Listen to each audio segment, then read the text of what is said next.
Hello hi friends, ఈరోజు నేను Kuwait సిటీలో మాలియాకి అయితే వచ్చాను. మీకోసమే ఒక వ్లాగ్ చేయాలనుకుంటున్నాను, చూసి ఎంజాయ్ చేయండి. కువైట్లో మాలియా అంటేనే పెద్ద ఫేమస్. ఎందుకంటే మన తెలుగు వాళ్ళు కానీ, యూపీ వాళ్ళు కానీ, బెంగాలీ వాళ్ళు కానీ, పాకిస్తాన్ వాళ్ళు కానీ, ప్రతి ఒక్క కంట్రీకి చెందిన వ్యక్తులు అయితే ఇక్కడ మనకైతే కనిపిస్తూ ఉంటారు. చూడండి ఇక్కడ ఎలా ఉంటుందిరా అంటే ఒక సంత టైప్ ఉంటుంది.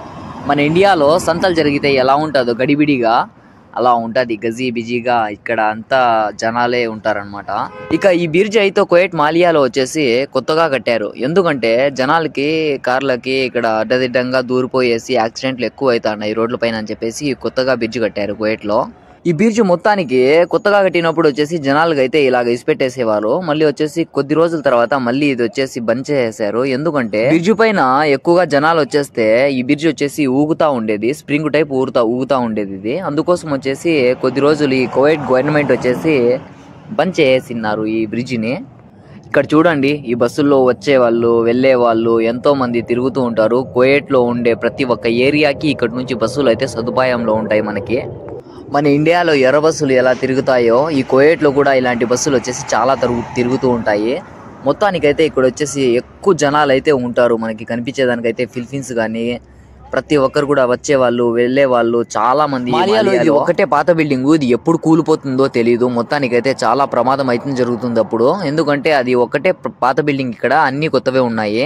ఆ బిల్డింగ్ ఎందుకు కూల్చలేదురా అంటే ఇక్కడ వచ్చేసి జనాభా అయితే చాలా మంది ఉంటారు, రష్ ఎక్కువగా ఉంటుంది. అందుకోసం వచ్చేసి కువైట్ గవర్నమెంట్ కూడా అది అలాగే ఇసిపెట్టేసింది. ఇంకా ఇవన్నీ చూసుకుంటే ట్రావెల్ సర్వీస్ లో ఇక్కడ నుంచి వచ్చేసి మనం లగేజ్ పంపించేదానికి, ఇక్కడ నుంచి ఫ్లైట్ టికెట్లు కొనడానికి ఇక్కడైతే రైట్ సైడ్ లో అయితే ఉంటాయి మనకి. ఇక చూసుకుంటే మొత్తానికైతే ఇంకా మాలియాలో ఇలాగ అడ్డదిడ్డంగా మనుషులు అయితే తిరుగుతూ వాళ్ళ ఎంజాయ్ వాళ్ళకి, ఎవరు బాధలు వాళ్ళకి, ఎవరు కష్టాలు వాళ్ళకైతే ఉంటాయి ఇక్కడ. ఇంతే నా వ్లాగ్ అని చెప్పేసి అయితే మాత్రం అనుకోవద్దండి, ఎందుకంటే ఇప్పుడే అసలైన వ్లాగ్ అయితే ఉంటది. ఇంకా చూసుకుంటే సముద్రం పక్కన బీచ్ లో ఖాజా.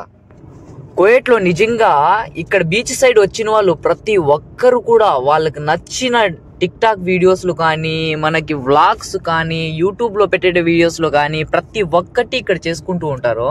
ఎవరైనా కానీ ఎంజాయ్ చేయాలరా అంటే ఈ బీచ్ లోకి వచ్చేస్తే నిజంగా చాలా హ్యాపీగా ఎంజాయ్ చేసుకుంటూ ఫ్రెండ్స్ తో పాటు హ్యాపీగా ఉండొచ్చు మనం ఇక్కడ. ఈ వీడియో చేయడానికైతే నేనైతే చాలా కష్టపడ్డాను, నా ఫ్రెండ్ కూడా నాతో పాటు ఉన్నాడు. ఈ వీడియో మీకు ఖచ్చితంగా నచ్చింది అని చెప్పేసి అనుకుంటున్నాను. నచ్చితే ఒక లైక్ చేసి సబ్స్క్రైబ్.